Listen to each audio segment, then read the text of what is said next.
Most, if not all, agency owners that I know do not allow any sort of communication between the chatters and the chat team and the models themselves. However, recently, after hiring and training lots of chatters myself and onboarding a few new models, I have decided to allow them to communicate with each other. What I will do is I will create a Telegram group with the model and my assistant. And then once I determine that the model is good and worth keeping and the chatter is good enough to try for a couple weeks at least, I will add them all into a group and let them communicate with one another. Now, why have I decided to do this? Well, in this video, I'm going to give you 5 reasons that I have decided to do this, 5 benefits that I believe are worth the risk of the models running off with the chatters or the chatters propositioning the models to like, hey, like, fuck this boss guy, like, let's work together and we'll take a bigger percentage each. Now, of course, if any of my models would like to try, you are welcome to do that. Good luck, because my chatters are loyal to me and they're not going to go work for you. And if any of my chatters try to do that to my models, good luck, because my models are loyal to me and don't want to work with your Filipino ass. So I'm not worried about it, right? I don't feel like there's any risk because I have properly filtered the people that I have allowed into my organization to not fuck me over like that. Now, could I be wrong? Could tomorrow, like, everything fall apart because I let them all in a group together? Maybe, but I don't think that will happen. I think everybody is grateful for the contributions that I make and the way that I hold everything together, and my vision for where I want their accounts and their, earnings potential for the chatters and models to go. So that said, what are the benefits? Why do I let my chatters talk to my models directly? Number 1, it shows the model that you have a team. So this is something that I realized early on, because initially what I would do, probably like many of you, when I would recruit a model, is I would do all the work myself. And I think that, I know I would be surprised if they didn't realize that I didn't really have anybody else. There was like nobody. It was me, only me. And I was kind of doing everything on my own, or I was maybe contracting some stuff out to another agency in the case of a chatting agency. So when the models see that you have a team of people that are working for you, that adds a lot of value to your partnership, because they will think to themselves, okay, what should I can either work with him or I can go and try and do all of the shit that his team is doing on my own. And I don't want to fucking do that. They don't want to hire people. They don't want to train people. They don't want to monitor people. All they want to do, models, 99.9% of the time, all they want to do is make the fucking content and give it to somebody and be like, here, go use this to do something and make money. Like, I don't want to deal with it. And that is generally the case. So not only that, when they see that you have a team, they will have more confidence in, I'll talk about the next point. When it shows the models that you were in charge and that you were the boss and that you were the big fucking swinging dick of the company. And this is incredibly valuable. And not only is this true for your models, but it will be true for your chatters as well. Because both of them, the models and the chatters, will see how you interact with the other and how it differs from how you interact with them. With my models, for example, I am much nicer, usually. Much nicer, much more polite, much more, I speak to them in a different way. I'm much less direct. And when they see me talk to a chatter in the group and they see the difference in tone, how it's much more, top-down authoritarian, they're like, wow, this motherfucker has his shit on lock. And that's, it's impressive to them. Because you don't really see that in business these days. You don't see that in any companies, in any organizations, where like people, like military type discipline, like I tell you to do this and you say, yes, sir. And then you go fucking do it. When people see that, they're like, wow, not only could I not replicate that, but like his presence is impressive, right? Maybe I'm thinking about it like I'm overblowing my own sense of importance here, but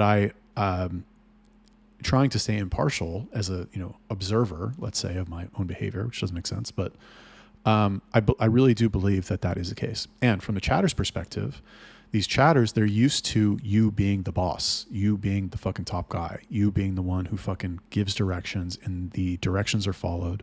And then when they see the relationship that you have with the model, how they're like, you know, I don't want to say, how do I put this? Usually, and this is the case with me at least, but my models are very, I don't even know how to say this without sounding like a fucking dickhead, but like my models like me and they treat me like somebody that they like, you know, respect and all that too. Fine. But like the way that the models treat me and the way I'm sure they treat you as well, if you're any good, the chatters will see that and they'll be like, damn, I could never have that kind of relationship with her because he's just like, he's so good and they fucking love this guy so much. And to be fair, not the whole reason for putting them in a group is not to like show them, haha, you guys could never replace me. That's not what it is. The only reason I'm bringing that stuff up is because I know that you, the agency owner, will think, well, I can't do that because they'll think they can replace me. They can't. And if they can, which they can't, because like you have the big picture and the vision, if they can, then it's very easy for you to continue to add value to both of them so that they cannot, right? And different traffic sources, different AI things, like there's plenty of ways to do that, different opportunities, training. Like they want to be part of your ecosystem, both parties, the chatters and the models. They want to be part of something bigger. They have a worker mentality. They don't have the entrepreneur mentality that you do. So that's reason number 2. Reason number 3, it motivates the chatters to do a better job because they can connect with the model on a personal level. Consider these 2 scenarios, okay? One chatter is acting on behalf of a model on an account. They have her content and they can request custom content and they're just like kind of doing their best to wing it and fucking sell stuff. That's one scenario. The other scenario is that also, but in addition to it, the chatter is in a group with the model where they can communicate with her and they can see what kind of person she is in real life and they can connect with her, you know, emotionally so that they will be motivated to do a better job for her.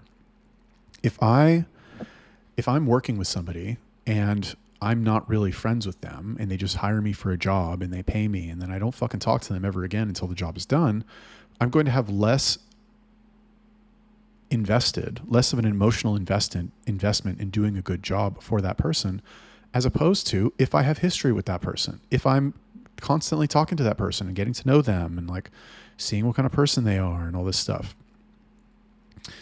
So that is something very valuable, right? The chatters that I have put in groups with models, and it doesn't always work. And here's another thing, is that let's say you have a chatter who's struggling. This is something that I realized recently. Let's say you have a chatter who's struggling with a certain account. It might be that he just doesn't connect with that model. He like doesn't know how to fucking represent her. He's like, oh, I don't fucking know how to do this. Like he barely knows how to represent a fucking, you know, dumb 20-year-old, like crank out of the factory clone, dumb American girl.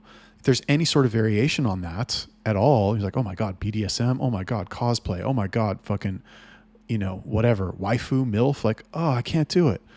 So you will notice that, you will see that when you put them in the group together. They'll be like overwhelmed. Like, oh, I don't know what to do. So it's a very good way for you to test and see how the connection is there. Even if they don't talk, like you'll know, okay, maybe this guy's just not well. And to be fair, you know, are we giving the chatter a little bit too much benefit of the doubt here?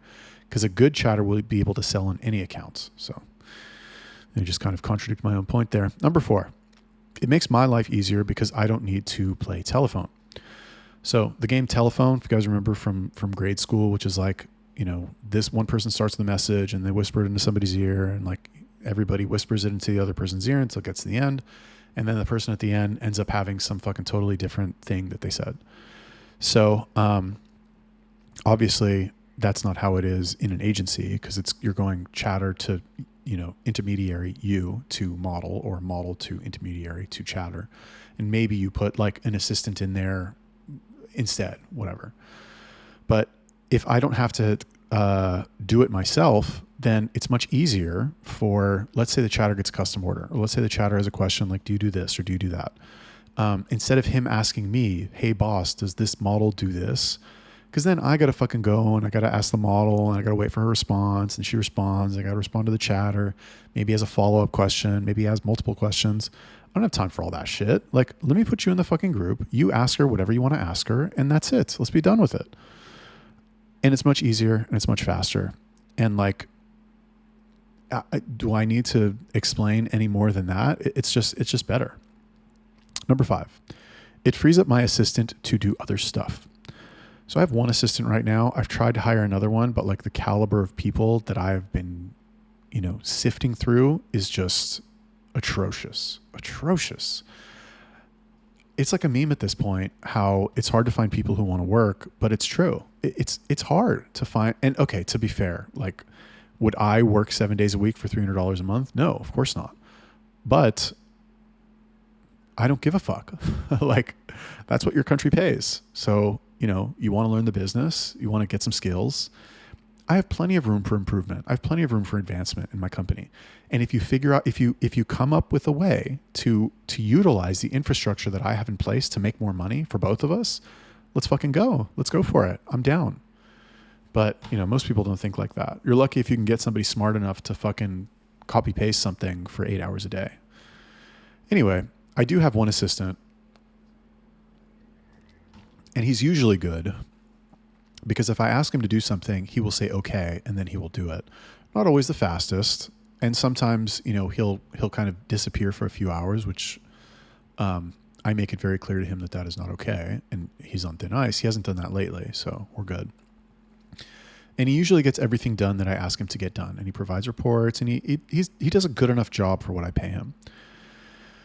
And if I can free him up from having to communicate between the models and the chatters and all this shit, that's like 8 groups that I can withdraw him from and have him be able to focus on other things. So recently what I started doing is Twitter for, whatever. I think I have four models I'm doing Twitter for. And it's been a struggle for me to find a VA who will do Twitter. Like, and I'm trying to hire people with no experience. I'm not looking for Twitter VAs who have done Twitter before. I want people with no experience who are willing to post on Twitter 8 hours a day. And it's been a struggle. Like, people who apply for Twitter VA positions are some of the dumbest fucking people on the planet. I swear to God. I don't know why. I'm not sure what it is about Twitter that just attracts retards. But like, they're like, hello, me apply Twitter VA. I good Twitter. It's like, fuck you, bro. Like, first of all, anyway, whatever. So now I just have my assistant doing Twitter, and I'm not going to have him doing Twitter forever. I'm still looking for Twitter VAs. But now that he doesn't have to do all this other shit, I can be like, okay, bro, you're on Twitter for the next week or two while I look for somebody, and he can do it. Because I've unloaded all of the work that I had on top of him from, doing all the communication back and forth. So those are the 5 reasons why I allow my chatters to talk to my models. What do you think about that? Drop me a comment, like the video, and I'll see you in the next one.